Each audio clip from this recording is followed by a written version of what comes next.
Peeps, as usual, you know, a beautiful day like this. Nice, beautiful, clear skies. Sun is out.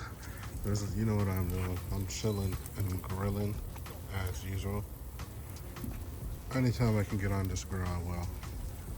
Lots of stuff we gotta do. I'll show you guys. Got this stuff, good stuff. We're gonna have to fix the swing.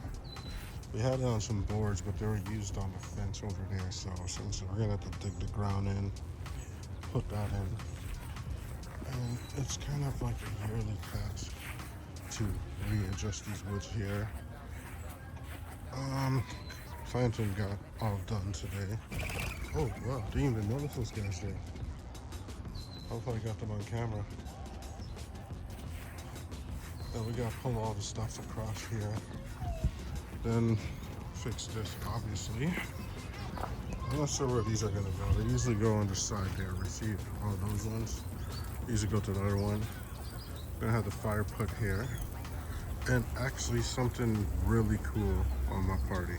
I'll keep you guys up to date. All right, guys, well, going for another daily walk with Dr. Clone. I feel very fucking bloated right now. We just had some barbecue. Oh, they put the sheet there. Cute. I have this big ass pork chop with an even bigger breast chicken. How is it? You guys saw me cooking that earlier. Pretty nice day out.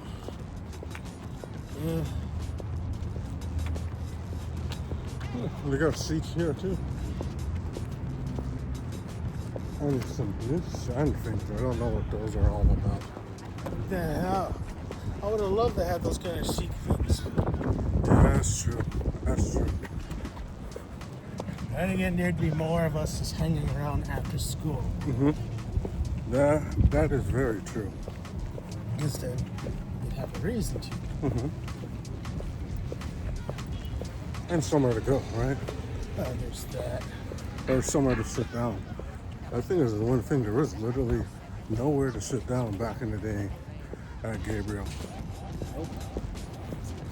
It was one of the most annoying factors is you'd be standing up the entire day.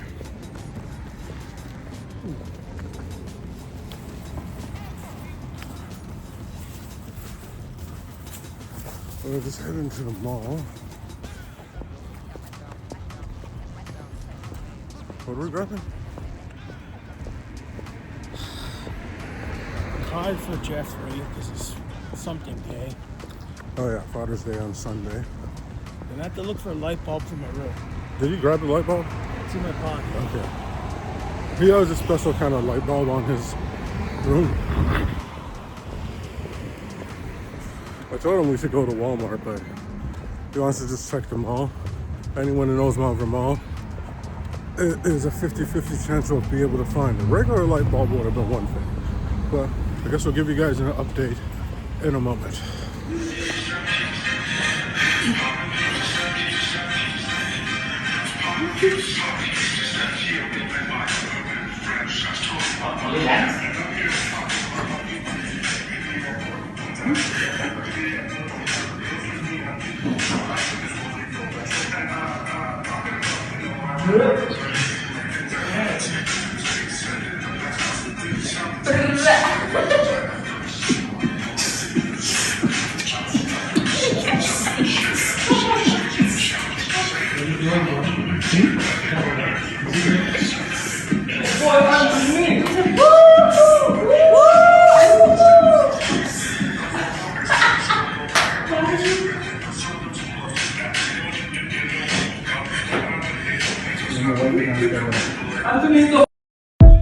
Alright. Yeah, it's funny. We just usually just film when we're walking through Gabriel, our childhood elementary. I tend to avoid, at least try to avoid filming when other people are around, just to respect people's privacies and whatnot. Not everyone wants to be on camera, right? Oh, yes, that's the thing. That's funny. Before taking someone's picture or filming them, make sure, boys and girls, get their permission and consent first.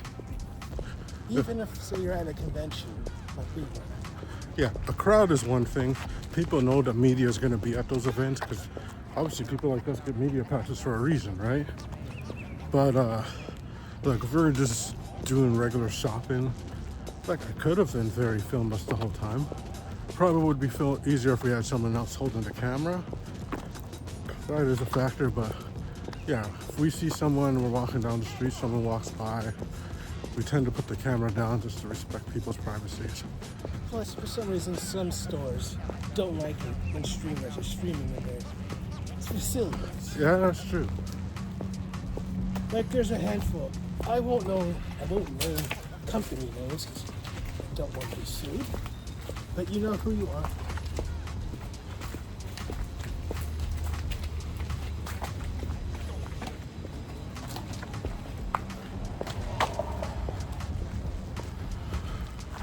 Technically, in our own area, it's kind of different. We just don't give a shit. We'll film wherever here, technically.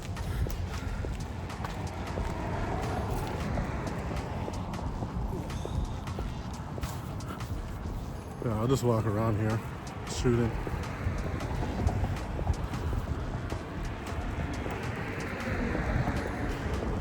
It's like a little tough. Just on our way back home. Yeah. The weekdays are kind of more boring, I notice. It's like the weekends is when things start to pick up. That's when one of us will be drinking. Well, I'm drinking tonight. Today's Friday Junior, and I'm fully celebrating Friday Junior to the fullest. So we're gonna go. I keep seeing your cans all over the yards. Oh, those aren't my cans. I drink in the house. I don't leave cans randomly like that because I like to get back my 10 cents. Adds up. Actually, it does add up pretty nicely. I think last time I fully had enough to get a 6-pack and what's that stuff you get? Johnny Bootlegger. Johnny Bootlegger. At least I think that's what it's called. Yeah, that's what it is. Pretty good. It went up in price. Everything's got up in price. Not everything. Technically, weed's gotten cheaper. But is that the government's way of saying sorry? Everything else is more expensive, but the green is not. What? Yeah. What I used to pay $40 for, I can get for $20 now. Well, if they're going to be doing that, they should make certain fast food restaurants cheaper too. Well, actually, you know what I've heard? People are turning their backs on McDonald's because the prices have gone up so much. It's not the great value that it used to be back in the day. Well, remember how I showed you that one video 2 months ago? How it was saying just that, how they're not considered a cheap, fun place to go to anymore because they're around the same prices of everyone else. Yeah. If not, sometimes more expensive. I think, I don't know which one would be considered the cheapest now. They're all pretty stupid expensive. No, I can't think of anywhere that's cheap. Like every location probably has that one or two item that's still fairly reasonable, at least in terms of price. Not in quality or quantity, but Well, price. I remember when McDoubles came out, at Junior Chickens. It used to, well, there wasn't a McDouble. At first it was just a double cheeseburger, Junior Chicken, and there used to be a bacon cheeseburger. You can get 3 of those for $5. Now, one of them is $5. Like the inflation there is just insane. Made some cheese fries for munchie time. Couldn't decide between cheddar and mozzarella, so I used both. And let's go to me and Dr. Clone trying them to see how they were. Oh, so I'm doing them here. Nice and cheesy. I even made a special sauce. Oh. All the sauces is ketchup, mayonnaise, and Tabasco sauce. Want to try some?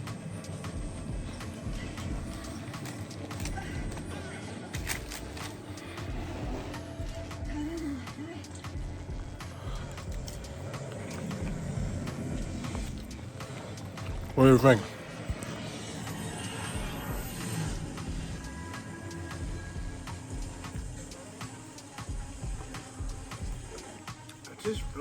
drank alcohol. What? That good?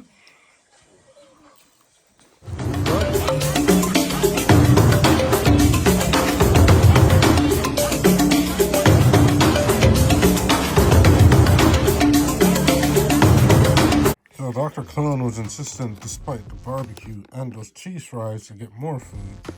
And look at this, Tim Hortons with a little fancy box. We actually got the steak stack. It was 2 for 1. Oh, wow. Oh, bacon? Oh my God. This looks like it's gonna be good. Oh, okay. And you know what? Let's try this. I was gonna put some ketchup on it. Seen that real breakfast bacon?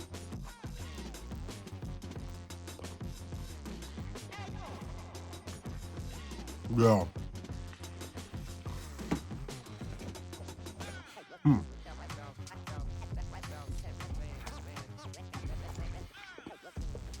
Yep.